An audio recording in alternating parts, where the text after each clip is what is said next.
السلام علیکم ورحمۃ اللہ وبرکاتہ نحمده ونصلی علی رسولہ الکریم اما بعد فاعوذ باللہ من الشیطان الرجیم بسم اللہ الرحمن الرحیم رب زدنی علما۔ الحمدللہ، آج دورہ قرآن کلاس میں ہم پارہ نمبر 29 تبارک الذی پڑھ رہے ہیں۔ پہلی سورت الملک ہے۔ اس کا نام اس کی پہلی آیت کے لفظ بیدہ الملک پر رکھا گیا۔ اس سورت کی فضیلت میں کئی احادیث ثابت ہیں۔ ترمذی میں ابو ہریرہ رضی اللہ عنہ سے مروی ہے، رسول اللہ صلی اللہ علیہ وسلم نے فرمایا، قرآن کی ایک سورت نے جس کی 30 آیات ہیں ایک آدمی کے لیے سفارش کی یہاں تک کہ اسے بخش دیا گیا، اور وہ سورت تبارک الذی بیدہ الملک ہے۔ اسی طرح معجم الصغیر للطبرانی اور صحیح الجامع الصغیر میں انس رضی اللہ عنہ سے مروی ہے، رسول اللہ صلی اللہ علیہ وسلم نے فرمایا، قرآن کی ایک سورت نے جس کی صرف 30 آیات ہیں اپنے پڑھنے والے کی طرف سے جھگڑا کیا یہاں تک کہ اسے جنت میں داخل کروا دیا، اور وہ سورت تبارکہ ہے۔ سلسلہ الاحادیث الصحیحہ میں ابن مسعود رضی اللہ عنہ سے مروی ہے، نبی صلی اللہ علیہ وسلم سوتے نہیں تھے یہاں تک کہ الف لام میم تنزیل اور تبارک الذی بیدہ الملک پڑھتے۔ اسی طرح اس کا نام المانعہ یعنی عذاب قبر میں رکاوٹ بننے والی، اور الشافعہ یعنی جنت کی سفارش کرنے والی، جہنم سے بچانے والی، یہ بھی آئے ہیں۔ تو ایک چھوٹی سی صورت ہے، صرف 30 آیات کی، ہمارا معمول ہونا چاہیے کہ سونے سے پہلے ضرور پڑھ لیا کریں۔ بسم اللہ الرحمن الرحیم۔ بہت برکت والا ہے وہ کہ تمام بادشاہی صرف اس کے ہاتھ میں ہے اور وہ ہر چیز پر پوری طرح قادر ہے۔ یاد رکھیں کہ اللہ عز و جل کا ہاتھ اللہ کی صفت ہے، بیدہ ہی۔ بعض ترجمہ کرتے ہیں کہ قبضہ قدرت میں، قدرت تو اللہ کی ویسے ہی معلوم ہے، جہاں لفظ ید آئے تو اللہ کی صفت ہاتھ پر بھی ایمان ہونا چاہیے کہ اسی کے ہاتھ میں۔ الذی خلق الموت، وہ جس نے موت اور زندگی کو پیدا کیا تاکہ تمہیں آزمائے کہ تم میں سے کون عمل میں زیادہ اچھا ہے، اور وہی سب پر غالب بے حد بخشنے والا ہے۔ زندگی موت کی تخلیق کا مقصد بتایا کہ آزمائش اور امتحان ہے کہ کون زیادہ اچھے عمل کر کے آتا ہے۔ اب کہا جائے کہ فلاں کی خاطر دنیا سجائی بنائی تو یہ بالکل غلط ہوگا۔ بہرحال اللہ نے قرآن میں فرمایا کہ زندگی موت، آسمان و زمین، تخلیق کا مقصد اللہ کی پہچان، انسان کا امتحان اور عبادت کا مشن ہے۔ الذی خلق، وہ جس نے 7 آسمان اوپر نیچے پیدا فرمائے۔ رحمان کے پیدا کیے ہوئے میں تو کوئی کمی بیشی نہیں دیکھے گا، بس نگاہ کو لوٹا، کیا تجھے کسی طرح کی کوئی کٹی پھٹی جگہیں نظر آتی ہیں؟ پھر بار بار نگاہ لوٹا، نظر ناکام ہو کر تیری طرف پلٹ آئے گی اور وہ تھکی ہوئی ہوگی، اور بلا شبہ یقیناً ہم نے قریب کے آسمان کو چراغوں کے ساتھ زینت بخشی، اور ہم نے انہیں شیطانوں کو مارنے کے آلے بنایا، اور ہم نے ان کے لیے بھڑکتی ہوئی آگ کا عذاب تیار کر رکھا ہے، اور خاص ان لوگوں کے لیے جنہوں نے اپنے رب کا انکار کیا جہنم کا عذاب ہے، اور وہ بہت برا ٹھکانہ ہے۔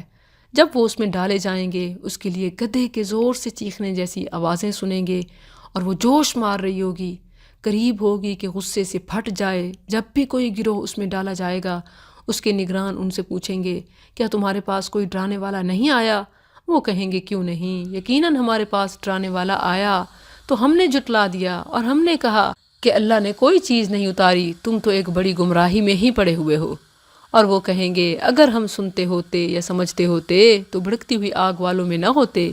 بس وہ اپنے گناہ کا اقرار کریں گے، سو دوری ہے بھڑکتی ہوئی آگ والوں کے لیے۔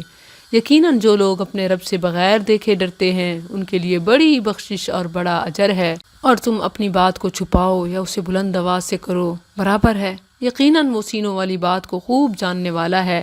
کیا وہ نہیں جانتا جس نے پیدا کیا ہے؟ اور وہی تو ہے جو نہایت باریک بین کامل خبر رکھنے والا ہے۔ وہی ہے جس نے تمہارے لیے زمین کو تابع بنا دیا، سو اس کے کندھوں پر چلو اور اس کے دیے ہوئے میں سے کھاؤ۔ کندھوں پر چلنے سے مراد یعنی کنارے کنارے تک جاؤ اور اس کے رزق میں سے کھاؤ، اور اسی کی طرف دوبارہ اٹھ کر جانا ہے۔ کیا تم اس سے بے خوف ہو گئے ہو جو آسمانوں میں ہے کہ وہ تمہیں زمین میں دھنسا دے تو اچانک وہ حرکت کرنے لگے، یا تم اس سے بے خوف ہو گئے ہو جو آسمانوں میں ہے کہ وہ تم پر پتھراؤ والی آندھی بھیج دے، پھر عنقریب تم جان لو گے کہ میرا ڈرانا کیسا ہے۔ اور بلا شبہ یقیناً ان لوگوں نے بھی جھٹلایا جو ان سے پہلے تھے، پھر کس طرح تھا میرا سزا دینا؟ اور کیا انہوں نے اپنے اوپر پرندوں کو اس حال میں نہیں دیکھا کہ وہ پر پھیلائے ہوئے ہوتے ہیں اور کبھی سکیڑ لیتے ہیں؟ رحمان کے سوا انہیں کوئی تھام نہیں رہا ہوتا، یقیناً وہ ہر چیز کو خوب دیکھنے والا ہے۔ یا کون ہے وہ جو تمہارا لشکر ہو، تمہاری مدد کرے رحمان کے مقابلے میں؟ کافر دھوکے کے سوا کسی کھاتے میں نہیں ہے۔ یا وہ کون ہے جو تمہیں رزق دے اگر وہ اپنا رزق روک لے، بلکہ وہ سرکشی اور بدکنے پر اڑے ہوئے ہیں؟ تو کیا وہ شخص جو اپنے منہ کے بل الٹا ہو کر چلتا ہے زیادہ ہدایت والا ہے، یا وہ جو سیدھا ہو کر درست راستے پر چلتا ہے؟ کہہ دے وہی ہے جس نے تمہیں پیدا کیا اور تمہارے لیے کان اور آنکھیں اور دل بنائے تو کم ہی شکر کرتے ہو۔ کہہ دے وہی ہے جس نے تمہیں زمین میں پھیلا دیا اور تم اسی کی طرف اکٹھے کیے جاؤ گے، اور وہ کہتے ہیں یہ وعدہ کب پورا ہوگا اگر تم سچے ہو۔ کہہ دے یہ علم تو اللہ ہی کے پاس ہے اور میں تو بس ایک کھلا ڈرانے والا ہوں۔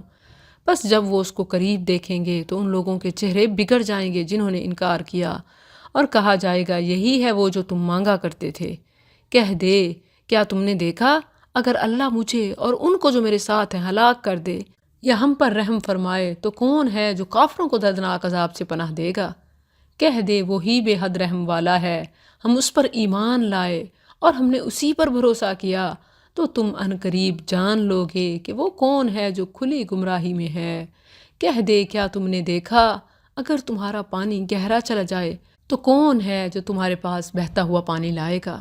اللہ کی ایک ایک نعمت غور کریں تو ہمیں اس کے قریب کرتی ہے، اور نہ کریں تو بس دوری ہے، اور اسی لیے پھر رب کی رحمت سے بھی دوری ہوگی۔ اس آیت سے تعلق رکھنے والا ایک عجیب واقعہ ایک مفسر صاحب کشاف نے ذکر کیا ہے کہ ایک ملحد کے پاس یہ آیت پڑھی گئی تو اس نے کہا اگر وہ پانی گہرا چلا جائے گا تو ہم بیلچوں سے مختلف چیزوں سے نکال لیں گے، یہ کون سی بات ہے؟ تو اللہ نے اس کی آنکھوں کا پانی خشک کر دیا، اب مارے بیلچے۔ یعنی اللہ کی باتوں کو بطور استہزاء اور انکار لینے والوں کا کیا انجام ہو سکتا ہے؟ اللہ کی پناہ۔ سورۃ القلم، اس سورت کے دو نام بیان کیے جاتے ہیں، نون اور قلم۔ دونوں نام اس کے ابتدائی الفاظ میں موجود ہیں۔ نون حروف مقطعات مثلاً الف لام میم کی طرح حروف تہجی ہی ہے۔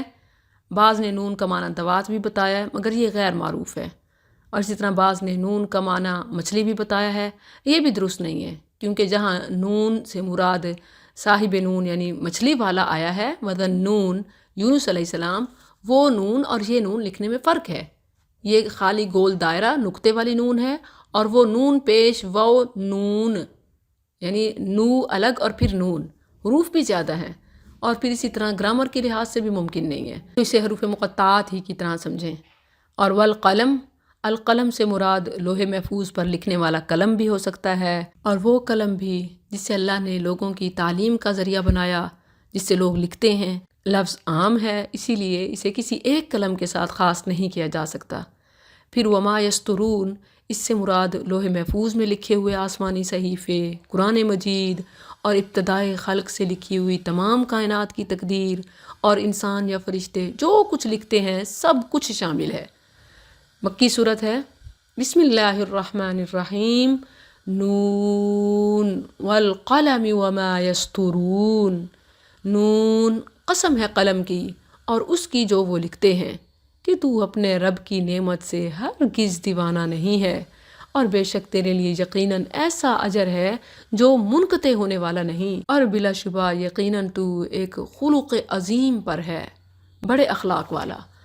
فَسَتُبْصِرُ وَيُبْصِرُونَ، پس جلد ہی تو دیکھ لے گا اور وہ بھی دیکھ لیں گے کہ تم میں سے کون فتنے میں ڈالا ہوا ہے۔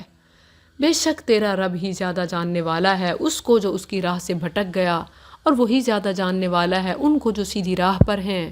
بس تو ان جھٹلانے والوں کا کہنا مت مان، وہ چاہتے ہیں کاش تو نرمی کرے تو وہ بھی نرمی کرے، یعنی دین سے دوری ہو جائیں جیسے ہم دور ہیں۔ اور تو کسی بہت قسمیں کھانے والے ذلیل کا کہنا مت مان، جو بہت تانا دینے والا، چغلی میں بہت دوڑ دھوپ کرنے والا، خیر کو بہت روکنے والا، حد سے بڑھنے والا سخت گناہ گار ہے۔ ان آیات کا مصداق بعض مفسرین ایک شخص کو بتاتے ہیں، لیکن یہاں الفاظ عام ہیں کہ جو شخص بھی ان خصلتوں والا ہو تو ایسے سے دور ہی رہنا چاہیے۔ سخت مزاج ہے، اس کے علاوہ بدنام ہے، اس لیے کہ وہ مال اور بیٹوں والا رہا ہے۔ جب اس پر ہماری آیات پڑھی جاتی ہیں تو کہتا ہے پہلے لوگوں کی کہانیاں ہیں، جلد ہی ہم اسے تھوتھنی پر داغ لگائیں گے۔ ناک اور منہ کی چوٹ بڑی پینفل اور بڑی انسلٹنگ ہوتی ہے، اسی لیے ذکر آیا علی الخرطوم، یعنی ناک کی چوٹی پر۔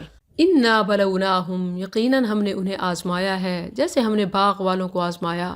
اب یہاں مکہ والوں کو ایک مثال کے ذریعے سمجھایا جا رہا ہے، اور اسی طرح تمام پڑھنے والوں کے لیے ایک مثال ہے۔ جب انہوں نے قسم کھائی باغ والوں نے کہ صبح ہوتے ہی اس کا پھل ضرور ہی توڑ لیں گے، ولا یستثنون، اور وہ کوئی استثناء نہیں کر رہے تھے۔ استثناء دو قسم کی، یعنی انہوں نے یہ نہ کہا کہ اگر اللہ نے چاہا تو ویسے، صرف اپنے ہی اوپر اپنے قوت بازو پہ بھروسہ کیا، اور اسی طرح استثناء یہ بھی نہ کی کہ اس میں سے کچھ غریبوں کو بھی دیں گے۔ فطاف علیہا طائف، بس اس پر تیرے رب کی طرف سے ایک اچانک عذاب پھر گیا۔ جب کہ وہ سوئے ہوئے تھے تو صبح کو وہ باغ کٹی ہوئی کھیتی کی طرح ہو گیا۔ پھر انہوں نے صبح ہوتے ہی ایک دوسرے کو آواز دی کہ صبح صبح اپنے کھیت پر جا پہنچو اگر تم پھل توڑنے والے ہو۔ چنانچہ وہ چل پڑے اور وہ چپ کے آپس میں باتیں کرتے جاتے تھے کہ آج اس باغ میں تمہارے پاس کوئی مسکین ہرگز داخل نہ ہونے پائے، یعنی غریبوں کے آنے سے پہلے، انہیں پتہ چلنے سے پہلے ہی سارا پھل توڑ کے یہاں سے چلے جائیں۔ اور وہ صبح سویرے پختہ ارادے کے ساتھ اس حال میں نکلے کہ اپنے خیال میں پھل توڑنے پر قادر تھے۔ بس جب انہوں نے اسے دیکھا تو انہوں نے کہا بلا شبہ ہم یقیناً راستہ بھولے ہوئے ہیں، یعنی یہ کیا کوئی باغ نظر ہی نہیں آ رہا، بلکہ ہم بے نصیب ہیں، یعنی کہ لگتا ہے کہ بس اب پکا ہی نقصان ہو چکا۔ ان میں سے بہتر نے کہا کیا میں نے تم سے نہ کہا تھا کہ تم تسبیح کیوں نہیں کرتے، یعنی کوئی اللہ کا نام لینا، انشاءاللہ کہنا اور رزق میں دوسرے غریبوں کو شامل کرنا۔ انہوں نے کہا ہمارا رب پاک ہے، بلا شبہ ہم ہی ظالم تھے۔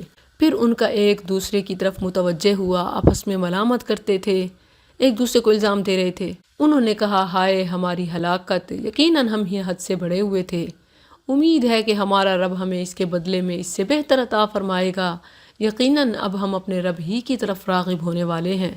اسی طرح ہوتا ہے عذاب، اور یقیناً آخرت کا عذاب کہیں بڑا ہے۔ لو کانوا یعلمون، ان للمتقین، بے شک ڈرنے والوں کے لیے ان کے رب کے ہاں نعمت والے باغات ہیں، یعنی دنیا کے باغ بھی محفوظ اور آخرت کے بھی باغات ہیں۔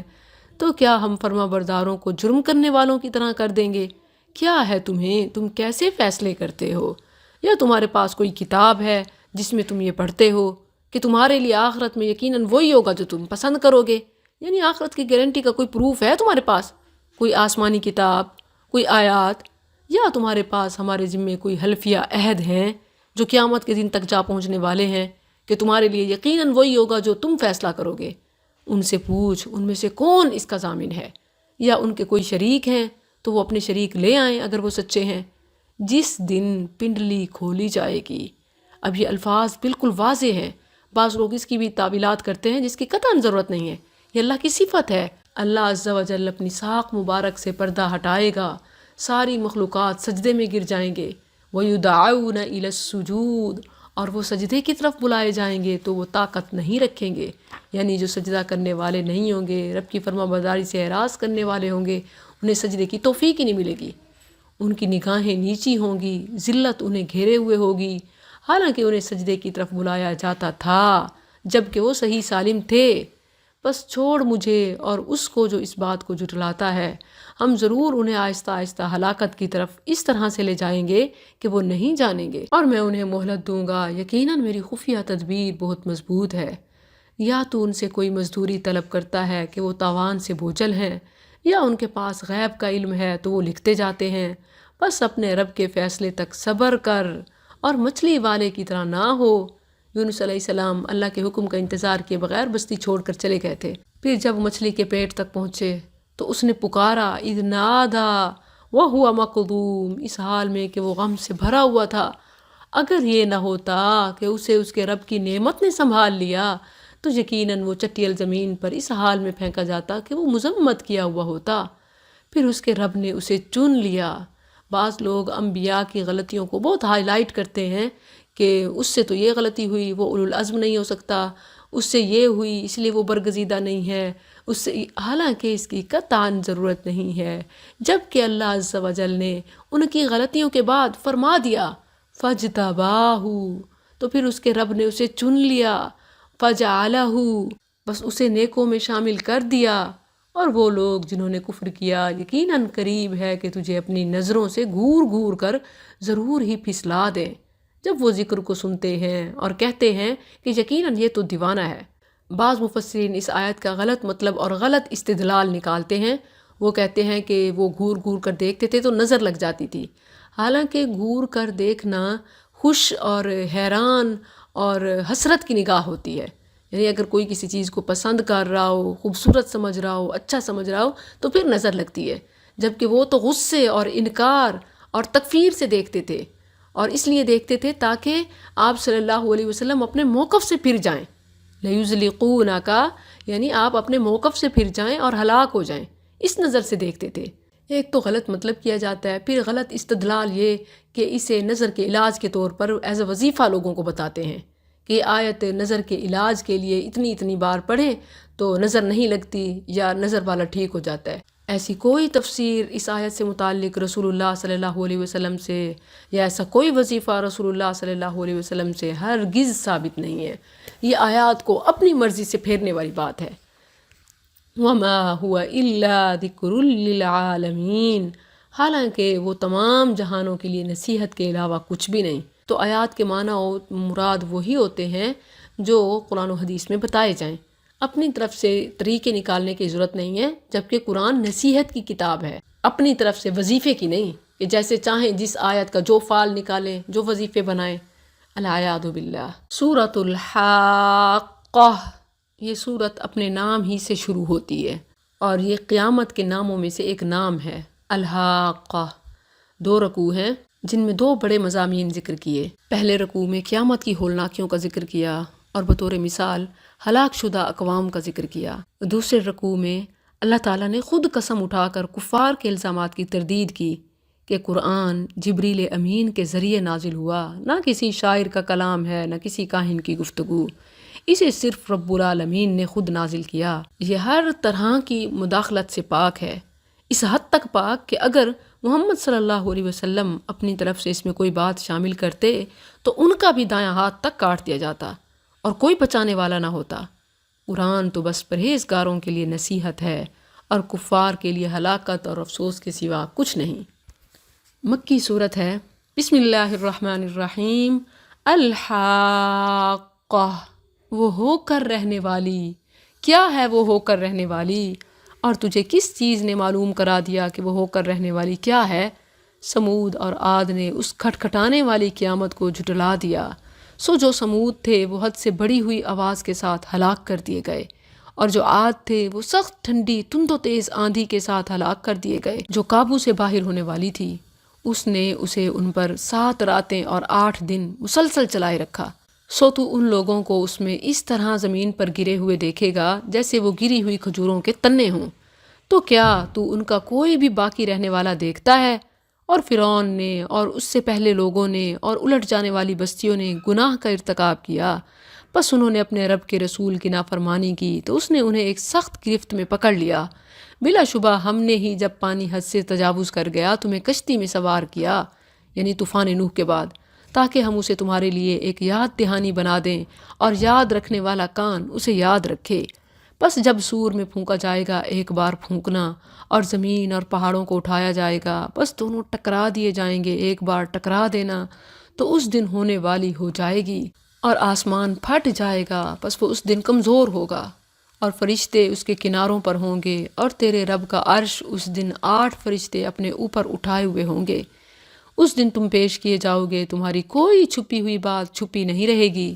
سو جسے اس کا اعمال نامہ اس کے دائیں ہاتھ میں دیا گیا تو وہ کہے گا، لو پکڑو میرا اعمال نامہ پڑھو، یقیناً میں نے سمجھ لیا تھا کہ میں اپنے حساب سے ملنے والا ہوں۔ بس وہ ایک خوشی والی زندگی میں ہوگا، ایک بلند جنت میں جس کے میوے قریب ہوں گے، کھاؤ اور پیو مزے سے ان اعمال کی وجہ سے جو تم نے گزرے ہوئے دنوں میں آگے بھیجے۔ اور لیکن جسے اس کا اعمال نامہ اس کے بائیں ہاتھ میں دیا گیا تو وہ کہے گا، اے کاش مجھے میرا اعمال نامہ نہ دیا جاتا اور میں نہ جانتا میرا حساب کیا ہے۔ اے کاش کہ وہ موت کام تمام کر دینے والی ہوتی، میرا مال میرے کسی کام نہ آیا، میری حکومت مجھ سے برباد ہو گئی۔ اسے پکڑو، بس اسے توق پہنا دو، پھر اسے بھڑکتی ہوئی آگ میں جھونک دو، پھر ایک زنجیر میں جس کی پیمائش 70 ہاتھ ہے، بس اسے داخل کر دو۔ بلا شبہ وہ بہت عظمت والے اللہ پر ایمان نہیں رکھتا تھا اور نہ مسکین کو کھانا کھلانے کی ترغیب دیتا تھا۔ یہاں غور کریں تو یہ جرم نہیں بتایا جا رہا کہ وہ کھانا نہیں کھلاتا تھا، بلکہ اسے جرم بنایا گیا کہ وہ دوسروں کو انوائٹ نہیں کرتا تھا، دوسروں کو نیکی اور طعام مسکین جیسے کاموں میں شامل نہیں کرتا تھا۔ جیسے لوگ کہتے ہیں نا کہ جو کرنا تھا ہم نے کر دیا، اب دوسروں کو کہنے کی ہمیں ہمت نہیں ہے، وہ ایسے میرے بارے میں پتہ نہیں کیا کیا سوچیں۔ تو ایمان اس حد تک مضبوط ہونا چاہیے کہ دوسروں کو شامل کرنا ہے، لوگوں کی ملامت کی پرواہ نہ کریں، کوئی جو بھی کہے۔ فَلَيْسَ لَهُ الْيَوْمَ هَاهُنَا حَمِيمٌ، وگرنہ سو آج یہاں نہ اس کا کوئی دلی دوست ہوگا اور نہ اس کے لیے زخموں کی دھون کے سوا کوئی کھانا ہے۔ اللہ اکبر، دوسروں کے لیے کھانے کا بندوبست نہ کرنے والا خود اس کا اپنا کھانا پھر کیا ہوگا؟ جسے گناہ گاروں کے سوا کوئی نہیں کھاتا، بس نہیں، میں قسم کھاتا ہوں اس کی جسے تم دیکھتے ہو اور جسے تم نہیں دیکھتے، یعنی ماضی، حال، مستقبل، زمین، آسمان، دنیا، آخرت، سب کی قسم اس میں آ گئی۔ قسم کا جواب کیا ہے؟ اِنَّهُ لَقَوْلُ رَسُولٍ کریم، بلا شبہ یہ قرآن یقیناً ایک معزز پیغام لانے والے کا قول ہے، اور یہ کسی شاعر کا قول نہیں، تم بہت کم ایمان لاتے ہو، اور نہ کسی کاہن کا قول ہے، تم بہت کم نصیحت پکڑتے ہو۔ تنزیل من رب العالمین، یہ جہانوں کے رب کی طرف سے اتارا ہوا ہے۔ اور اگر وہ ہم پر کوئی بات بنا کر لگا دیتا، یعنی نبی صلی اللہ علیہ وسلم، تو یقیناً ہم اس کو دائیں ہاتھ سے پکڑتے، پھر یقیناً ہم اس کی جان کی رگ کاٹ دیتے، پھر تم میں سے کوئی بھی ہمیں اس سے روکنے والا نہ ہوتا۔ اور بے شک یہ قرآن ڈرنے والوں کے لیے یقیناً ایک نصیحت ہے، اور بلا شبہ یقیناً ہم جانتے ہیں کہ بے شک تم میں سے کچھ لوگ جھٹلانے والے ہیں، اور بے شک وہ یقیناً کافروں کے لیے حسرت کا باعث ہے، اور بلا شبہ وہ یقیناً ثابت شدہ یقین ہے۔ فَسَبِّحْ بِاسْمِ رَبِّكَ الْعَظِيمِ، بس اپنے بہت عظمت والے رب کے نام کی تسبیح کر۔ اس آیت کے بعد بھی اور رکوع میں بھی سبحان ربی العظیم پڑھنا چاہیے۔ حذیفہ رضی اللہ عنہ ایک رات رسول اللہ صلی اللہ علیہ وسلم کے ساتھ نماز میں کھڑے ہوئے، بتاتے ہیں کہ آپ نے ایک ہی رکعت میں سورہ بقرہ، نساء اور آل عمران پڑھیں۔ حذیفہ رضی اللہ عنہ فرماتے ہیں کہ آپ ٹھہر ٹھہر کر قرآن پڑھتے رہتے، جب آپ کسی ایسی آیت پر سے گزرتے جس میں تسبیح کا ذکر ہوتا تو آپ تسبیح پڑھتے، جب کسی سوال والی آیت پر سے گزرتے تو سوال کرتے، جب پناہ مانگنے کی آیت پر سے گزرتے تو پناہ مانگتے۔ پھر آپ نے رکوع کیا اور سبحان ربی العظیم اتنا پڑھتے رہے جتنی دیر قیام تھا، پھر آپ سمیع اللہ لمن حمیدہ کہہ کر کھڑے ہوئے اور رکوع کے بعد اتنی دیر کھڑے رہے جتنا آپ کا رکوع تھا، پھر آپ نے سجدہ کیا اور سجدے میں سبحان ربی الاعلیٰ پڑھتے رہے۔ الحمدللہ یہی ہمارے دورہ قرآن کا پیٹرن تھا کہ آیات کی مناسبت سے دعائیں اور تسبیحات وغیرہ مینشن کرتے رہے۔ وباللہ التوفیق، اور اس سے ہم استقامت کا سوال کرتے ہیں۔ سورۃ المعارج، اس سورت کا نام اس کی تیسری آیت من اللہ ذی المعارج سے لیا گیا ہے، مکی سورت ہے۔ اس سورت کی ابتدا اس بات سے کی جا رہی ہے کہ کفار مکہ عذاب کا مطالبہ کرتے ہیں۔ عذاب تو ہر صورت نازل ہوگا، لیکن وہ اس اللہ کی طرف سے ہے جو ان کی باتوں کی وجہ سے، چیلنج کی وجہ سے کسی اشتعال میں نہیں آتا، بلکہ وہ اعلیٰ ظرف والا اور اپنے وعدوں کے مطابق لانے والا ہے۔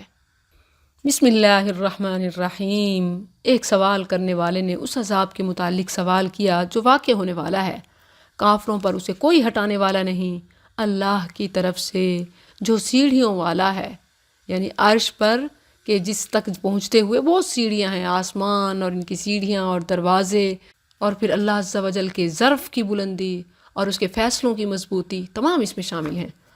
فرشتے اور روح اس کی طرف چڑھتے ہیں، روح سے مراد روح الامین جبریل علیہ السلام بھی ہیں، اور روح سے مراد مومنوں کی ارواح بھی ہیں کہ جب وہ فوت ہو جاتے ہیں تو فرشتے ان کی ارواح کو آسمان کی طرف لے جاتے ہیں۔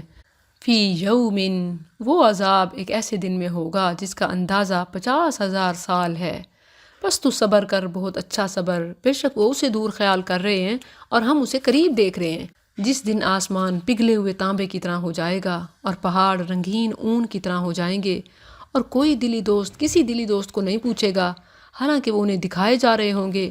مجرم چاہے گا کاش کہ اس دن کے عذاب سے بچنے کے لیے فدیے میں دے دے اپنے بیٹوں کو اور اپنی بیوی اور اپنے بھائی کو اور اپنے خاندان کو جو اسے جگہ دیا کرتا تھا، اور ان تمام لوگوں کو جو زمین میں ہیں، پھر اپنے آپ کو بچا لے۔ ہرگز نہیں، یقیناً وہ جہنم میں ایک شعلہ مارنے والی آگ ہے، منہ اور سر کی کھال کو اتار کھینچنے والی ہے۔ وہ ہر اس شخص کو پکارے گی جس نے پیٹھ پھیری اور منہ موڑا اور مال جمع کیا اور اسے بند رکھا۔ بلا شبہ انسان بہت بے صبرا ہے، جب اسے تکلیف پہنچتی ہے تو بہت گھبرا جانے والا ہے، اور جب اسے بھلائی ملتی ہے تو بہت روکنے والا ہے۔ اچھا، کوئی یہ نہیں کہہ سکتا کہ قرآن میں آیا ہے اب ہم کیا کر سکتے ہیں؟ قرآن میں اس لیے بتایا ہے، انسانی فطرت کو اسی لیے ہائی لائٹ کیا ہے کہ اپنی خوبیوں کو اجاگر کرو اور اپنی خامیوں پر کنٹرول پاؤ تاکہ پھر تمہیں انعام ملے۔ الا المصلین، سوائے نماز ادا کرنے والوں کے، کیونکہ وہ اپنی کمزوریوں پر قابو پا لیتے ہیں۔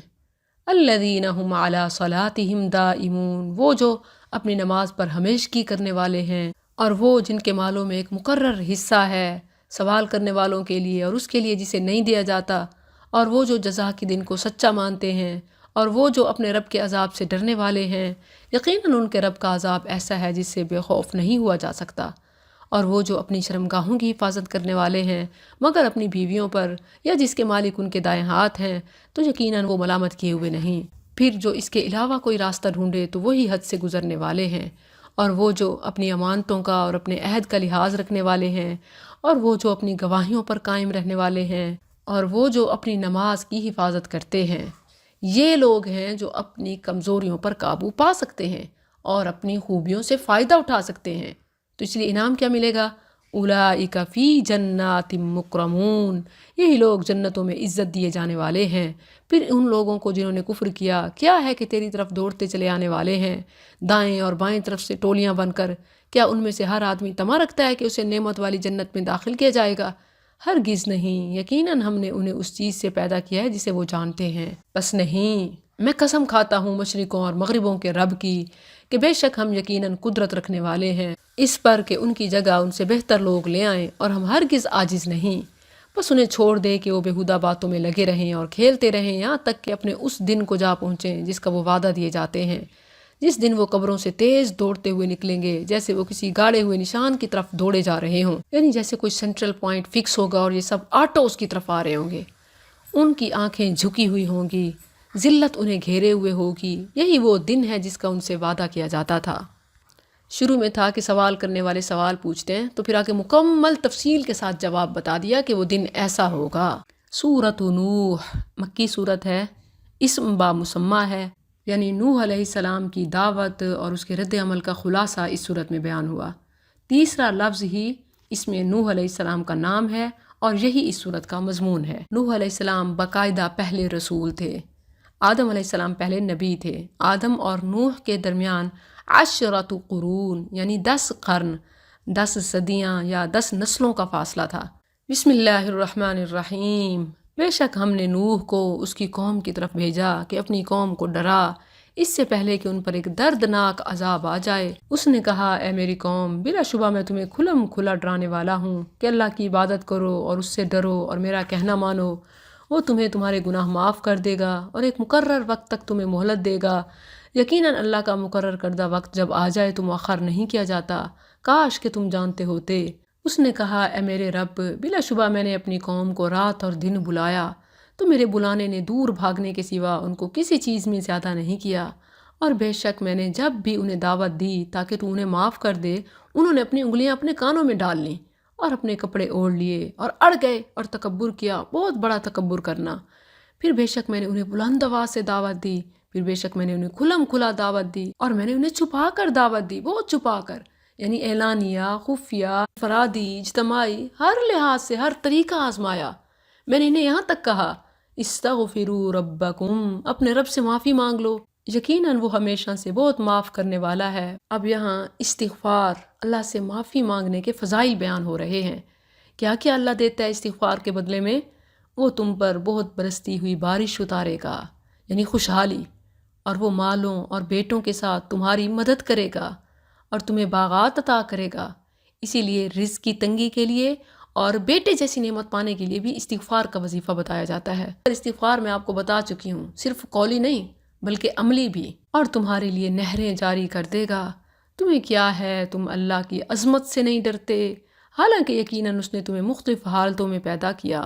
کیا تم نے دیکھا نہیں کہ کس طرح اللہ نے 7 آسمانوں کو اوپر تلے پیدا فرمایا، اور اس نے ان میں چاند کو نور بنایا اور سورج کو چراغ بنا دیا، اور اللہ نے تمہیں زمین سے اگایا خاص طریقے سے اگانا، پھر دوبارہ وہ تمہیں اس میں لوٹائے گا اور تمہیں نکالے گا خاص طریقے سے نکالنا، اور اللہ نے تمہارے لیے زمین کو ایک فرش بنا دیا تاکہ تم اس کے کھلے راستوں پر چلو۔ نوح نے کہا اے میرے رب، بے شک انہوں نے میری بات نہیں مانی اور اس کے پیچھے چل پڑے جس کے مال اور اولاد نے خسارے کے سوا اس کو کسی چیز میں زیادہ نہیں کیا، اور انہوں نے خفیہ تدبیر کی، بہت بڑی خفیہ تدبیر، اور انہوں نے کہا تم ہرگز اپنے معبودوں کو نہ چھوڑنا، اور نہ کبھی ود کو چھوڑنا، اور نہ سوا کو، اور نہ یغوث کو، نہ یعوق کو، اور نصر کو، اور بلا شبہ انہوں نے بہت سے لوگوں کو گمراہ کر دیا، اور تو ان ظالموں کو گمراہی کے سوا کسی چیز میں نہ بڑھا۔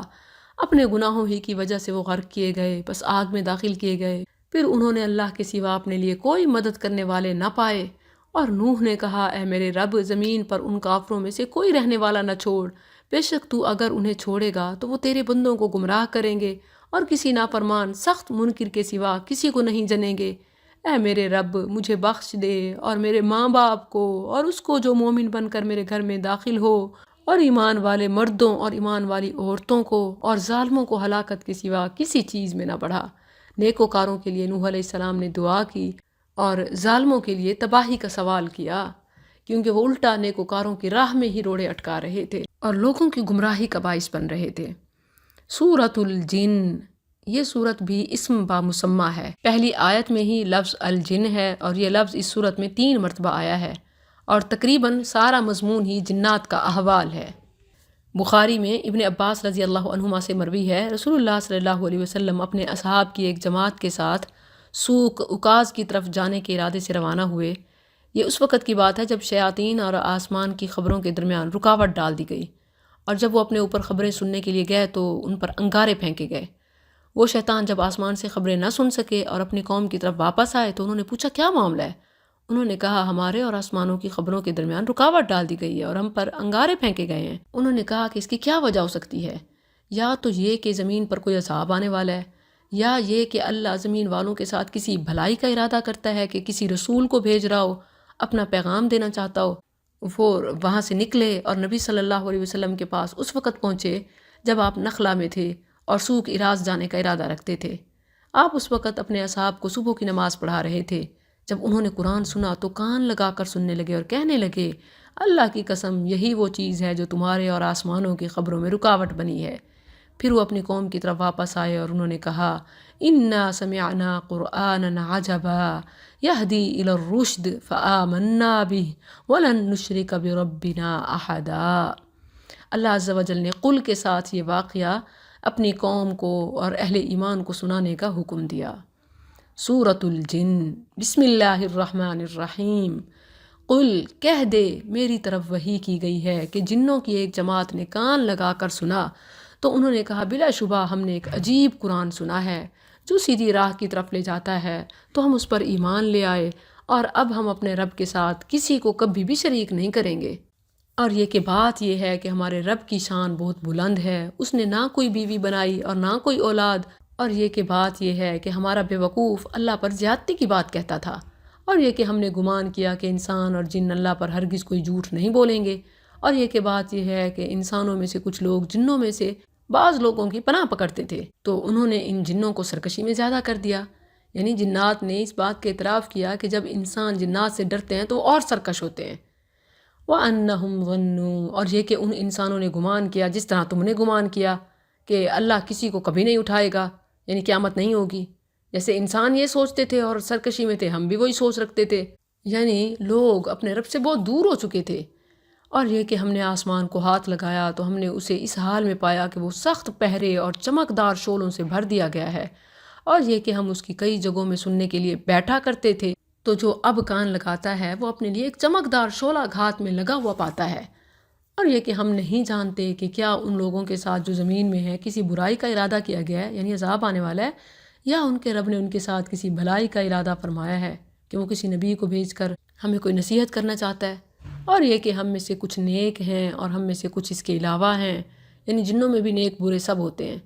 ہم مختلف گروہ چلے آئے ہیں، اور یہ کہ ہم نے یقین کر لیا کہ بے شک ہم کبھی اللہ کو زمین میں عاجز نہیں کر سکیں گے، اور نہ ہی بھاگ کر کبھی اسے عاجز کر سکیں گے۔ اور یہ کہ ہم نے جب ہدایت سن لی تو ہم اس پر ایمان لے آئے، پھر جو کوئی اپنے رب پر ایمان لائے گا تو وہ نہ کسی نقصان سے ڈرے گا نہ کسی زیادتی سے، اور یہ کہ ہم میں سے کچھ فرما بردار ہیں اور ہم میں سے کچھ ظالم ہیں، پھر جو فرما بردار ہو گیا تو وہی ہیں جنہوں نے سیدھے راستے کا ارادہ کیا، اور جو ظالم ہیں تو وہ جہنم کا ایندھن ہوں گے۔ اور یہ وحی کی گئی ہے کہ اگر وہ راستے پر سیدھے رہتے تو ہم انہیں ضرور بہت وافر پانی پلاتے، یعنی دنیا میں قحط کی وجہ رب سے دوری ہے، رب کی نافرمانی ہے، تاکہ ہم اس میں ان کی آزمائش کریں، اور جو کوئی اپنے رب کی یاد سے منہ موڑے گا وہ اسے سخت عذاب میں داخل کرے گا۔ اور یہ کہ تمام مساجد اللہ کے لیے ہیں، پس اللہ کے ساتھ کسی کو مت پکارو۔ کتنا واضح ہے، مگر لوگ مساجد میں بھی یا اللہ مدد یا علی مدد پکارتے ہیں، یا محمد اور پنجتن پاک کے نام لکھتے ہیں۔ انہیں اللہ سے ڈرنا چاہیے، مساجد اللہ کے گھر ہیں، سوائے اللہ کے کسی کو پکارنا جائز نہیں۔ اور یہ کہ بات یہ ہے کہ جب اللہ کا بندہ کھڑا ہوا، یعنی نبی صلی اللہ علیہ وسلم اسے پکارتا تھا تو وہ قریب تھے کہ اس پر تہ بتہ جمع ہو جائیں، یعنی انکار اور روکنے کے لیے۔ کہہ دے میں تو صرف اپنے رب کو پکارتا ہوں اور میں اس کے ساتھ کسی کو شریک نہیں کرتا۔ کہہ دے بلا شبہ میں تمہارے لیے نہ کوئی نقصان پہنچانے کا اختیار رکھتا ہوں اور نہ کسی بھلائی کا۔ کہہ دے یقیناً مجھے اللہ سے کوئی بھی پناہ نہیں دے گا اور میں اس کے سوا کبھی پناہ کی کوئی جگہ نہیں پاؤں گا، مگر میں تو صرف اللہ کے احکام پہنچانے اور اس کے پیغامات کا اختیار رکھتا ہوں۔ اور جو اللہ اور اس کے رسول کی نافرمانی کرے گا تو یقیناً اسی کے لیے جہنم کی آگ ہے، ہمیشہ اس میں رہنے والے ہیں، ہمیشہ۔ یہ اسی طرح غفلت میں رہیں گے یہاں تک کہ جب وہ چیز دیکھ لیں گے جس کا ان سے وعدہ کیا جاتا ہے تو ضرور جان لیں گے کہ کون ہے جو مددگار کے اعتبار سے زیادہ کمزور ہے اور جو تعداد میں زیادہ کم ہے، یعنی جو مسلمانوں کو کمزوری اور افرادی کمی کا طعنہ دیتے ہیں، پتہ چل جائے گا آخرت میں قوت کس کی ہے۔ کہہ دے میں نہیں جانتا آیا وہ چیز قریب ہے جس کا تم سے وعدہ کیا جاتا ہے، یا میرا رب اس کے لیے کچھ مدت رکھے گا۔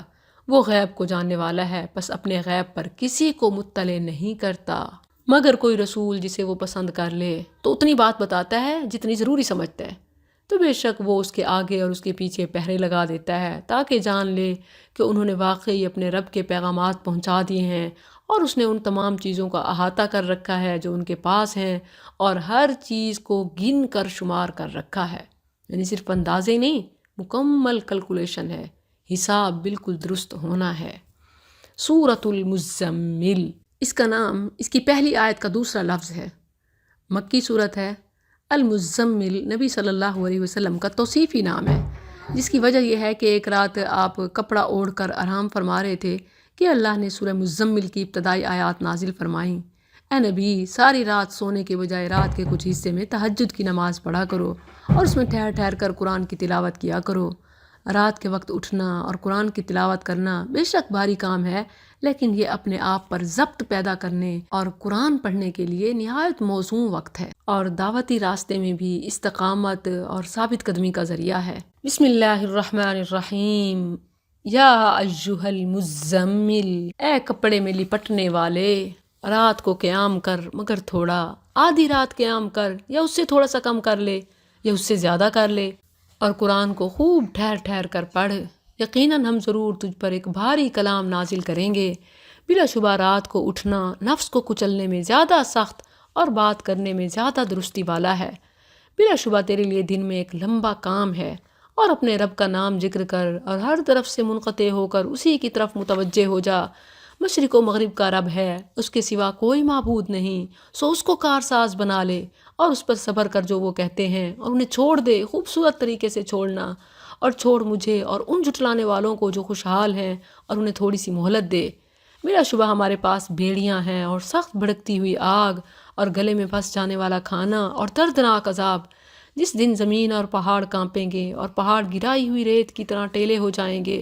بلا شبہ ہم نے تمہاری طرف ایک پیغام پہنچانے والا بھیجا جو تم پر گواہی دینے والا ہے، جس طرح ہم نے فرعون کی طرف ایک پیغام پہنچانے والا بھیجا، سو فرعون نے اس پیغام پہنچانے والے کی نافرمانی کی تو ہم نے اسے پکڑ لیا نہایت سخت پکڑنا۔ پھر تم کیسے بچو گے اگر تم نے کفر کیا اس دن سے جو بچوں کو بوڑھا کر دے گا؟ اس میں آسمان پھٹ جانے والا ہے، اس کا وعدہ ہمیشہ سے پورا ہو کر رہنے والا ہے۔ یقیناً یہ ایک نصیحت ہے، جو چاہے اپنے رب کی طرف راستہ بنا لے۔ بلا شبہ تیرا رب جانتا ہے کہ تو رات کے 2/3 کے قریب اور اس کا نصف اور اس کا تیسرا حصہ قیام کرتا ہے، اور ان لوگوں کی ایک جماعت بھی جو تیرے ساتھ ہیں، اور اللہ رات اور دن کا اندازہ رکھتا ہے۔ اس نے جان لیا کہ تم ہرگز اس کی طاقت نہیں رکھو گے، سو اس نے تم پر مہربانی فرمائی تو قرآن میں سے جو میسر ہو پڑھو۔ ایک حدیث میں ہے کہ اگر رات میں صرف 10 آیات بھی پڑھ لی جائیں قیام میں، یعنی 2 نفل میں صرف 10 آیات جو تقریباً سورہ فلق اور ناس ہیں، اتنی بھی تلاوت کر لی جائے 2 نفل میں تو اس کا شمار غافلین میں نہیں ہوتا۔ اور جو 100 آیات پڑھ لیتا ہے یعنی تھوڑا سا زیادہ چند صورتیں، تو اس کا شمار عبادت گزاروں میں ہوتا ہے، اور جو اس سے زیادہ پڑھتا ہے اس کا شمار تو خزانہ جمع کرنے والوں میں سے ہوتا ہے۔ اس نے جان لیا کہ یقیناً تم میں سے کچھ بیمار ہوں گے اور کچھ دوسرے زمین میں سفر کریں گے، اللہ کا فضل تلاش کریں گے، اور کچھ دوسرے اللہ کی راہ میں لڑیں گے، بس اس میں سے جو میسر ہو پڑھو، اور نماز قائم رکھو، اور زکوٰۃ دو، اور اللہ کو قرض دو، اچھا قرض دینا، اور جو نیکی بھی تم اپنی جانوں کے لیے آگے بھیجو گے اسے اللہ کے ہاں پاؤ گے کہ وہ بہتر اور ثواب میں کہیں بڑی ہے، اور اللہ سے بخشش مانگو، ان اللہ غفور الرحیم۔ سورۃ المدثر مکی صورت ہے، پہلی لفظ میں ہی المدثر، یہ بھی نبی صلی اللہ علیہ وسلم کا توصیفی نام ہے۔ جب سب سے پہلی وحی اقرا آپ پر نازل ہوئی، اس کے بعد کچھ عرصے کے لیے وحی رک گئی۔ رسول اللہ صلی اللہ علیہ وسلم بڑے غمگین رہنے لگے۔ ایک بار کہیں جا رہے تھے کہ راستے میں آپ نے آسمان کی طرف سے ایک آواز سنی اور نگاہ اٹھائی تو دیکھا کہ ایک فرشتہ جو ہیرا میں پاس آیا تھا وہ زمین اور آسمان کے درمیان ایک کرسی پر بیٹھا تھا۔ آپ نے دیکھا تو ڈر گئے، گھر آئے اور فرمایا زملونی زملونی، مجھے چادر اوڑھاؤ، مجھے چادر اوڑھاؤ۔ اللہ عز و جل نے اسی حالت کے ساتھ آپ کو خطاب کیا، بسم اللہ الرحمن الرحیم، یا ایہا المدثر، اے کمبل میں لپٹنے والے، اٹھ کھڑا ہو، پس ڈرا۔ جب یہ آیت نازل ہوئی تو آپ نے پھر دعوت و تبلیغ شروع کر دی، اور اپنے رب ہی کی پس بڑائی بیان کر، اور اپنے کپڑے پاک رکھ۔ اب یہاں دیکھیں تو ایک داعی کے لیے کیا کیا اہم ہے، اپنی ذات کے لیے بھی، تو ان آیات سے ہمیں معلوم ہو رہا ہے۔ اور اپنے کپڑے پس پاک رکھ، اور پلیدی کو پس چھوڑ دے، اور اس نیت سے احسان نہ کر کے زیادہ حاصل کرے، اور اپنے رب ہی کے لیے بس صبر کر۔ سو جب سور میں پھونکا جائے گا تو وہ اس دن ایک مشکل دن ہے، کافروں پر آسان نہیں۔ چھوڑ مجھے اور اس شخص کو جسے میں نے اکیلا پیدا کیا، اور میں نے اسے لمبا چوڑا مال عطا کیا، اور حاضر رہنے والے بیٹے عطا کیے، اور میں نے اس کے لیے سامان تیار کیا، ہر طرح تیار کرنا۔ مخصوص شخص کا بھی ذکر آتا ہے، ولید بن مغیرہ کا، لیکن الفاظ عام ہیں۔ جس شخص کو بھی اللہ نے دولت، وسعت، مال، متاع، اولاد سے نوازا تو اس کے لیے یہ زیادہ مذمت اور زیادہ عذاب کی بات ہے۔ وَبَنِينَ شُهُودًا، اور حاضر رہنے والے بیٹے عطا کیے، اور میں نے اس کے لیے سامان تیار کیا، ہر طرح تیار کرنا۔ پھر وہ طمع رکھتا ہے کہ میں اسے اور زیادہ دوں، ہرگز نہیں، یقیناً وہ ہماری آیات کا سخت مخالف رہا ہے۔ ان قریب میں اسے ایک دشوار گھاٹی چڑھنے کی تکلیف دوں گا۔ بے شک اس نے غور و فکر کیا اور بات بنائی، پس وہ مارا جائے اس نے کیسی بات بنائی، پھر مارا جائے اس نے کیسی بات بنائی۔ پھر اس نے دیکھا، پھر اس نے تیوری چڑھائی اور منہ برا بنایا، پھر اس نے پیٹھ پھیری اور تکبر کیا، پھر اس نے کہا یہ جادو کے سوا کچھ نہیں جو نقل کیا جاتا ہے، یہ انسان کے قول کے سوا کچھ نہیں۔ میں اسے جلد ہی سقر یعنی جہنم میں داخل کروں گا۔ اور تجھے کس چیز نے معلوم کرایا کہ سقر جہنم کیا ہے؟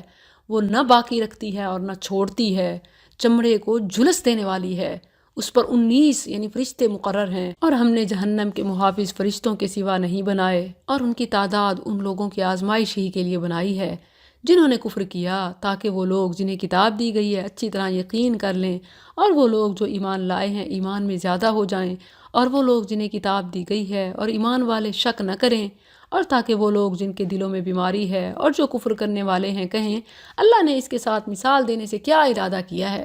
اسی طرح اللہ گمراہ کرتا ہے جسے چاہتا ہے اور ہدایت دیتا ہے جسے چاہتا ہے، اور تیرے رب کے لشکروں کو اس کے سوا کوئی نہیں جانتا، اور یہ باتیں بشر کی نصیحت ہی کے لیے ہیں۔ ہرگز نہیں، چاند کی قسم اور رات کی جب وہ جانے لگے اور صبح کی جب وہ روشن ہو، بلا شبہ وہ جہنم یقیناً بہت بڑی چیزوں میں سے ایک ہے، بشر کے لیے ڈرانے والی، اس کے لیے جو تم میں سے چاہے کہ آگے بڑھے یا پیچھے ہٹے، ہر شخص اس کے بدلے جو اس نے کمایا گروی رکھا ہوا۔ مگر دائیں طرف والے جنتوں میں سوال کریں گے مجرموں سے، تمہیں کس چیز نے سقر میں داخل کر دیا؟ وہ کہیں گے ہم نماز ادا کرنے والوں میں نہیں تھے، اور نہ ہم مسکین کو کھانا کھلاتے تھے، اور ہم بےہودہ بحث کرنے والوں کے ساتھ مل کر فضول بحث کیا کرتے تھے، اور ہم جزا کے دن کو جھٹلایا کرتے تھے۔ اللہ اکبر! خواتین میں یہ چیزیں زیادہ پائی جاتی ہیں، خاص طور پر یہ گوسپس۔ پیچھے سورۃ طور اور کئی مقامات پر پڑھ چکے ہیں کہ یہ گوسپ، فضول کی یہ گپ شپ اور دل لگی کی چیزیں یہ انسان کو سب سے زیادہ ہلاک کرنے والی ہیں، یہاں تک کہ ہمارے پاس یقین آ گیا، بس انہیں سفارش کرنے والوں کی سفارش نفع نہ دے گی۔ تو انہیں کیا ہے کہ نصیحت سے منہ موڑنے والے ہیں، جیسے وہ سخت پدکنے والے گدھے ہیں جو شیر سے بھاگے ہیں، بلکہ ان میں سے ہر آدمی یہ چاہتا ہے کہ اسے کھلے ہوئے صحیفے دیے جائیں۔ ایسا ہرگز نہیں ہو سکتا۔ آج بھی کہتے ہیں نا کہ ہم انڈیویجول کلاس لیں، کوئی الگ سے ہمیں سمجھائے، یہ ممکن نہیں ہوتا۔ دعوت دین کھلا ہے، عام ہے سب کے لیے۔ کلا، ہرگز نہیں، بلکہ وہ آخرت سے نہیں ڈرتے، ہرگز نہیں۔ یقیناً یہ ایک یاد دہانی ہے، تو جو چاہے اس سے نصیحت حاصل کرے، اور وہ نصیحت حاصل نہیں کریں گے مگر یہ کہ اللہ چاہے، وہی لائق ہے کہ اس سے ڈرا جائے اور لائق ہے کہ بخش دے۔ یا اہل التقوی و یا اہل المغفرہ نسألک باسمائک الحسنی و صفاتک العلی الرحمہ والمغفرہ۔ سورۃ القیامہ مکی صورت ہے، نام ہی مضمون ہے۔ بسم اللہ الرحمن الرحیم۔ لا اقسم بیوم القیامہ، نہیں میں قیامت کے دن کی قسم کھاتا ہوں، اور نہیں میں ملامت کرنے والے نفس کی قسم کھاتا ہوں۔ اللہ نے ہر انسان میں ایسا ضمیر بنایا کہ جو اس کو برائی پر ملامت کرتا ہے۔ ایحسب الانسان، کیا پھر بھی ملامت کے باوجود انسان گمان کرتا ہے کہ ہم کبھی اس کی ہڈیاں اکٹھی نہیں کریں گے؟ کیوں نہیں، ہم انہیں اکٹھا کریں گے، اس حال میں کہ ہم قادر ہیں کہ اس کی انگلیوں کے پورے درست کر کے بنا دیں، یعنی چھوٹی سے چھوٹی چیز بھی بالکل درست ہی ہوگی۔ بلکہ انسان چاہتا ہے کہ اپنے آگے آنے والے دنوں میں بھی نافرمانی کرتا رہے، یعنی وہ اس لیے نہیں سوچتا مانتا تاکہ قیامت کے لیے کچھ کرنا نہ پڑے، اور پوچھتا ہے اٹھ کھڑے ہونے کا دن کب ہوگا؟ پھر جب آنکھ پتھرا جائے گی اور چاند گہنا ہو جائے گا اور سورج اور چاند اکٹھے کر دیے جائیں گے، انسان اس دن کہے گا کہ بھاگنے کی جگہ کہاں ہے؟ ہرگز نہیں، پناہ کی جگہ کوئی نہیں۔ اس دن تیرے رب ہی کی طرف جا ٹھہرنا ہے۔ اس دن انسان کو بتایا جائے گا جو اس نے آگے بھیجا اور جو پیچھے چھوڑا۔ بلکہ انسان اپنے آپ کو خوب دیکھنے والا ہے، اگرچہ وہ اپنے بہانے پیش کرے۔ تو اس کے ساتھ اپنی زبان کو حرکت نہ دے تاکہ اسے جلدی حاصل کر لے۔ بلا شبہ اس کو جمع کرنا اور اس کو پڑھنا ہمارے ذمے ہے، تو جب ہم اسے پڑھیں تو اس کے پڑھنے کی پیروی کر، پھر بلا شبہ اسے واضح کرنا ہمارے ذمے ہے۔ نبی صلی اللہ علیہ وسلم کو بھی اور ہمیں بھی یہی پیغام ہے کہ بس آپ پڑھتے رہیں۔ سمجھنا، سمجھانا، یاد کرنا، یہ سب رب کے ذمے ہے۔ ہاں، پڑھنا نہ چھوڑیں، ہرگز نہیں، بلکہ تم جلدی ملنے والی کو پسند کرتے ہو۔ بس تھوڑا سا پڑھا، بس سب سمجھ آ جائے، سب ہو جائے، تو یہ نہیں ہوتا۔ وَتَذَرُونَ الْآخِرَةَ، اور بعد میں آنے والی کو چھوڑ دیتے ہو۔ اس دن کئی چہرے تر و تازہ ہوں گے اپنے رب کی طرف دیکھنے والے، اور کئی چہرے اس دن بگڑے ہوئے ہوں گے، وہ یقین کریں گے کہ ان کے ساتھ کمر توڑنے والی سختی کی جائے گی۔ ہرگز نہیں، وہ وقت یاد کرو جب جان ہنسلیوں تک پہنچ جائے گی، ہلک تک، یعنی نزع سکرات شروع ہو جائے تو کیا کوئی بچا سکتا ہے؟ کوئی دم درود حکیم ڈاکٹر کون ہے دم کرنے والا؟ اور وہ یقین کر لے گا کہ یہ جدائی ہے، اور پنڈلی کے ساتھ لپٹ جائے گی، جسے مردے کی ٹانگیں باندھی جاتی ہیں۔ لا ربک، اس دن تیرے رب ہی کی طرف روانگی ہے۔ سو اس نے نہ سچ مانا اور نہ نماز ادا کی، اور لیکن اس نے جھٹلایا اور منہ پھیرا، پھر کرتا ہوا اپنے گھر والوں کی طرف چلا۔ یہی تیرے لائق ہے، پھر یہی لائق ہے، پھر تیرے لائق یہی ہے، پھر یہی لائق ہے۔ کیا انسان گمان کرتا ہے کہ اسے بغیر پوچھے ہی چھوڑ دیا جائے گا؟ کیا وہ منی کا ایک قطرہ نہیں تھا جو گرایا جاتا ہے، پھر وہ جمع ہوا خون بنا، پھر اس نے پیدا کیا، بس درست بنا دیا، پھر اس نے اس سے 2 قسمیں نر اور مادہ بنائیں؟ کیا وہ اس پر قادر نہیں کہ مردوں کو زندہ کر دے؟ یعنی انسان اپنی ذرا پیدائش اوقات دیکھے۔ اب کیا اسے یہ زیب دیتا ہے کہ اپنے پیدا کرنے والے کے سامنے سرکشی کرے اور اکڑ کر چلے، اور یہ سمجھے کہ اسے کوئی پوچھنے والا نہیں؟ سورۃ الدہر، اس کا نام سورۃ الانسان بھی آیا ہے اور سورہ حل عطا بھی آیا ہے۔ بخاری کے حوالے سے ہے، ابو ہریرہ رضی اللہ عنہ بیان کرتے ہیں رسول اللہ صلی اللہ علیہ وسلم جمعے کے دن فجر کی نماز میں سورہ سجدہ اور سورہ دہر کی تلاوت کیا کرتے تھے، یعنی ویکلی امپورٹنٹ میسج فرام اللہ عز و جل۔ مکی صورت ہے۔ بسم اللہ الرحمن الرحیم۔ کیا انسان پر زمانے میں سے کوئی ایسا وقت گزرا ہے کہ وہ کوئی ایسی چیز نہیں تھا جس کا کہیں ذکر ہوا ہو؟ یعنی اللہ انسان کو عدم سے وجود میں لایا، تو پھر یہ کیسے بھول جاتا ہے کہ جب وہ ریزہ روزہ ہو جائے گا تو اللہ پھر اٹھا لے گا؟ بلا شبہ ہم نے انسان کو ایک ملے جلے قطرے سے پیدا کیا۔ مرد کا سپم، عورت کا اوم، اس سے اللہ بناتا ہے۔ نبی صلی اللہ علیہ وسلم نے فرمایا کہ مرد کا پانی سفید گاڑھا اور عورت کا پانی پتلا زرد ہوتا ہے، ان میں سے جو غالب آ جائے یا سبقت کر جائے اسی سے مشابہت ہوتی ہے، شکل و اشباب کی بھی اور جنس کی بھی۔ تو اگر مرد کا پانی ہار جاتا ہے، کمزور رہ جاتا ہے اس ریس میں، جو مادر رحم میں ہوتی ہے، تو پھر بیٹی پیدا ہوتی ہے، اب تانا عورت کو کیوں دیا جاتا ہے؟ سوچنے کی بات ہے۔ فَجَعَلْنَاهُ سَمِيعًا بَصِيرًا، سو ہم نے اسے خوب سننے والا، خوب دیکھنے والا بنا دیا، بلا شبہ ہم نے اسے راستہ دکھا دیا، خواہ وہ شکر کرنے والا بنے اور خواہ وہ نہ شکرا۔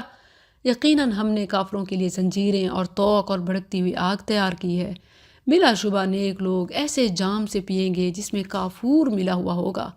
دنیا میں فلیورڈ جتنے بھی ڈرنکس پیتے ہیں کوئی واجہ نہیں، کافور، دنیا میں تو کافور کی شاید ہمیں فریگرنس ہی اچھی نہیں لگتی، ایک عجیب سی تیز سی دماغ پہ چڑھ جانے والی، مگر اس کی تو کوئی مثال ہی نہیں۔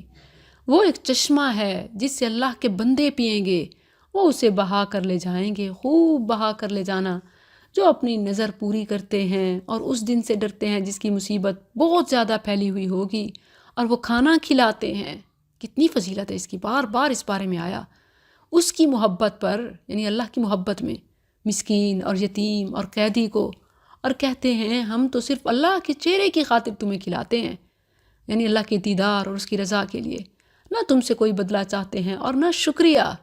خواتین اکثر اس لیے تحفے تحائف دیتی ہیں کہ کوئی ہمیں شکریہ کہے، اپریشیٹ کرے، لیکن اگر بدلے میں کچھ نہ کہا جائے تو منہ بنا لیتی ہیں۔ یہ نہیں ہونا چاہیے۔ اگر آپ اللہ کی رضا کے لیے دے رہے ہیں پھر تو آپ کو اس کو کنسرن ہی نہیں ہونا چاہیے، اور اگر آپ ان کی خاطر دے رہے ہیں تو پھر آپ دیا کس کام کا؟ اِنَّا نَخَافُ مِن رَبِّنَا، یقیناً ہم اپنے رب سے اس دن سے ڈرتے ہیں جو بہت منہ بنانے والا، سخت تیوڑی چڑھانے والا ہوگا۔ بس اللہ نے انہیں اس دن کی مصیبت سے بچا لیا اور انہیں انوکھی تازگی اور خوشی عطا فرمائی، اور انہیں ان کے صبر کرنے کے عوض جنت اور ریشم کا بدلہ عطا فرمایا۔ وہ اس میں تختوں پر تکیے لگائے ہوئے ہوں گے، نہ اس میں سخت دھوپ دیکھیں گے اور نہ سخت سردی۔ جنت میں نہ دھوپ اور نہ سردی، بلکہ ٹھنڈا میٹھا موسم، اور اس کے سائے ان پر جھکے ہوئے ہوں گے، اور اس کے خوشے تابع کر دیے جائیں گے، خوب تابع کیا جانا، اور ان پر چاندی کے برتن اور آب خورے پھرائے جائیں گے جو شیشے کے ہوں گے، ایسا شیشہ جو چاندی سے بنا ہوگا۔ Even we can't imagine. انہوں نے ان کا اندازہ رکھا ہے، خوب اندازہ رکھنا، اور اس میں انہیں ایسا جام پلایا جائے گا جس میں سونڈ یعنی ڈرائی جنجر ملی ہوگی۔ وہ اس میں ایک چشمہ ہے جس کا نام سلسبیل رکھا جاتا ہے، اور ان کے ارد گرد لڑکے گھوم رہے ہوں گے جو ہمیشہ لڑکے ہی رہیں گے۔ جب تو انہیں دیکھے گا تو انہیں بکھرے ہوئے موتی گمان کرے گا، یعنی خدام کی یہ کوالٹی ہوگی تو سردار مالک کیسے ہوں گے؟ اور جب تو وہاں دیکھے گا تو نعمت ہی نعمت اور بہت بڑی بادشاہی دیکھے گا۔ ان کے اوپر باریک ریشم کے سبز کپڑے اور گاڑھا ریشم ہوگا، اور انہیں چاندی کے کنگن پہنائے جائیں گے، اور ان کا رب انہیں نہایت پاک شراب پلائے گا۔ پلانے والا جب رب ہو تو لطف و سرور کیا ہوگا۔ اللہم اسقنا شرابا طہورا ان ھذا کان لکم، بلا شبہ یہ تمہارے لیے ہمیشہ کا بدلہ ہے اور تمہاری کوشش ہمیشہ قدر کی ہوئی ہے، تو آئیں کوششوں میں لگ جائیں۔ یقیناً ہم نے ہی تجھ پر یہ قرآن اتارا، یہ قرآن ذریعہ ہے اس نعمت کو پہنچنے کے لیے، تھوڑا تھوڑا کر کے اتارنا۔ بس اپنے رب کے فیصلے تک صبر کر، اور ان میں سے کسی گناہ گار یا بہت ناشکرے کا کہنا مت مان، اور اپنے رب کا نام صبح اور پچھلے پہر یاد کر، اور رات کے کچھ حصے میں پھر اس کے لیے سجدہ کر، اور لمبی رات تک اس کی تسبیح کیا کر۔ یقیناً یہ لوگ جلد ملنے والی چیز سے محبت کرتے ہیں اور ایک بھاری دن کو اپنے پیچھے چھوڑ رہے ہیں۔ ہم نے ہی انہیں پیدا کیا اور ہم نے ان کے اعضاء کا بندھن مضبوط باندھا، اور ہم جب چاہیں گے بدل کر ان جیسے اور لوگ لے آئیں گے، بدل کر لانا۔ یقیناً یہ ایک نصیحت ہے، تو جو چاہے اپنے رب کی طرف جانے والا راستہ اختیار کر لے اس قرآن کے ذریعے، اور تم نہیں چاہتے مگر یہ کہ اللہ چاہے۔ یقیناً اللہ ہمیشہ سے سب کچھ جاننے والا، کمال حکمت والا ہے۔ وہ اپنی رحمت میں داخل کرتا ہے جسے چاہتا ہے، اور ظالم لوگ اس نے ان کے لیے دردناک عذاب تیار کیا ہے۔ اللہ ہمیں اپنے فضل و کرم سے نوازے اور ہمیں اپنی رحمت میں داخل فرمائے اور عذاب علیم سے محفوظ رکھے۔ سورۃ المرسلات مکی صورت ہے، پہلا ہی لفظ اس کا نام ہے المرسلات، ہوائیں۔ اس صورت کی ابتدا میں چند قسموں کے بعد فرمایا کہ جس چیز کا تم سے وعدہ کیا جاتا ہے یقیناً وہ ہو کر رہنے والی ہے۔ بسم اللہ الرحمن الرحیم والمرسلات، قسم ہے ان ہواؤں کی جو جانے پہچانے معمول کے مطابق چھوڑی جاتی ہیں، پھر جو تند ہو کر تیز چلنے والی ہیں، اور جو بادلوں کو اٹھا کر پھیلا دینے والی ہیں، خوب پھیلانا، پھر جو انہیں پھاڑ کر جدا جدا کر دینے والی ہیں، پھر جو دلوں میں یاد الہی ڈالنے والی ہیں، عذر کے لیے یا ڈرانے کے لیے، بے شک تم سے جس چیز کا وعدہ کیا جاتا ہے یقیناً ہو کر رہنے والی ہے۔ بس جب ستارے مٹا دیے جائیں گے اور جب آسمان کھولا جائے گا اور جب پہاڑ اڑا دیے جائیں گے اور جب وہ وقت آ جائے گا جو رسولوں کے ساتھ مقرر کیا گیا، یہ سب چیزیں کس دن کے لیے مؤخر کی گئی ہیں؟ فیصلے کے دن کے لیے۔ اور تجھے کس چیز نے معلوم کرایا فیصلے کا دن کیا ہے؟ اس دن جھٹلانے والے لوگوں کے لیے بڑی ہلاکت ہے۔ وَيْلٌ يَوْمَئِذٍ لِّلْمُكَذِّبِينَ، یہ آیت اس صورت میں بار بار آئی ہے۔ أَلَمْ نُهْلِكِ الْأَوَّلِينَ، کیا ہم نے پہلوں کو ہلاک نہیں کیا؟ تاریخی استدلال لیا جا رہا ہے۔ پھر ہم ان کے پیچھے دوسروں کو بھیجتے رہتے ہیں، ہم مجرموں کے ساتھ اسی طرح کرتے ہیں۔ وَيْلٌ يَوْمَئِذٍ لِّلْمُكَذِّبِينَ، کیا ہم نے تمہیں ایک حقیر پانی سے پیدا نہیں کیا، پھر ہم نے اسے ایک مضبوط ٹھکانے میں رکھا، ایک معلوم اندازے تک، بس ہم نے اندازہ کیا تو ہم اچھا اندازہ کرنے والے ہیں۔ وَيْلٌ يَوْمَئِذٍ لِّلْمُكَذِّبِينَ، کیا ہم نے زمین کو سمیٹنے والی نہیں بنایا، زندوں کو اور مردوں کو، اور ہم نے اس میں بلند پہاڑ بنائے، اور ہم نے تمہیں نہایت میٹھا پانی پلانے کے لیے دیا۔ وَيْلٌ يَوْمَئِذٍ لِّلْمُكَذِّبِينَ، اس چیز کی طرف چلو جسے تم جھٹلاتے تھے، ایک سائے کی طرف چلو جو 3 شاخوں والا ہے، نہ سایہ کرنے والا ہے اور نہ وہ شعلے سے کسی کام آتا ہے، بلا شبہ وہ آگ محل جیسے شرارے پھینکے گی جیسے وہ زرد اونٹ ہوں۔ وَيْلٌ يَوْمَئِذٍ لِّلْمُكَذِّبِينَ، یہ دن ہے کہ وہ نہیں بولیں گے اور نہ انہیں اجازت دی جائے گی کہ وہ عذر کریں۔ وَيْلٌ يَوْمَئِذٍ لِّلْمُكَذِّبِينَ، یہ فیصلے کا دن ہے، ہم نے تمہیں اور پہلوں کو اکٹھا کر دیا، تو اگر تمہارے پاس کوئی خفیہ تدبیر ہے تو میرے ساتھ کر لو۔ وَيْلٌ يَوْمَئِذٍ لِّلْمُكَذِّبِينَ، یقیناً پرہیزگار لوگ اس دن سایوں اور چشموں میں ہوں گے اور پھلوں میں، جس قسم میں سے وہ چاہیں گے، مزے سے کھاؤ اور پیو اس کے عوض جو تم کیا کرتے تھے، یقیناً ہم نیکی کرنے والوں کو اسی طرح بدلہ دیتے ہیں۔ وَيْلٌ يَوْمَئِذٍ لِّلْمُكَذِّبِينَ، اے جھٹلانے والو، کھا لو اور تھوڑا سا فائدہ اٹھا لو، یقیناً تم مجرم ہو۔ وَيْلٌ يَوْمَئِذٍ لِّلْمُكَذِّبِينَ، اور جب ان سے کہا جاتا ہے کہ جھک جاؤ تو وہ نہیں جھکتے، اللہ کے فرامین کے آگے بھی اور رکوع کے لیے بھی۔ وَيْلٌ يَوْمَئِذٍ لِّلْمُكَذِّبِينَ، اس دن جھٹلانے والوں کے لیے بڑی ہلاکت ہے۔ پھر اس کے بعد وہ کس پر ایمان لائیں گے؟ یعنی اتنی مثالوں سے سمجھانے کے بعد، اتنی نصیحتوں کے بعد، پھر آخر انہیں کیسے بات سمجھ آئے گی؟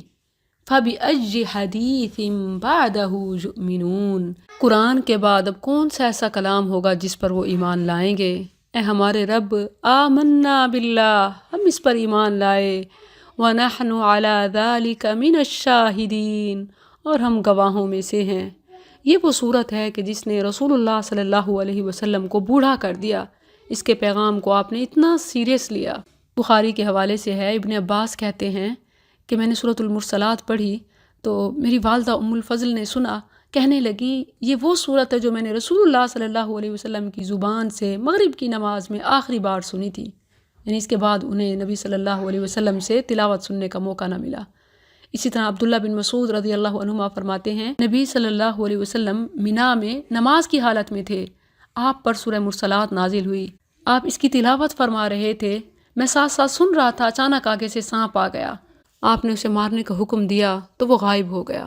یہ کچھ واقعات اس صورت کے حوالے سے آتے ہیں، بہت ہی اہم صورت ہے۔ اس کی اہمیت کا اندازہ اس بات سے لگائیں کہ اللہ عز و جل نے قسمیں اٹھائیں اور قیامت کی ہلاکت سے بچنے کے لیے نصیحتیں فرمائیں بار بار۔ وَيْلٌ يَوْمَئِذٍ لِّلْمُكَذِّبِينَ، یا رب ہمیں اس ہلاکت سے بچا، دنیا آخرت کی رسوائی سے بچا، آمین یا رب العالمین۔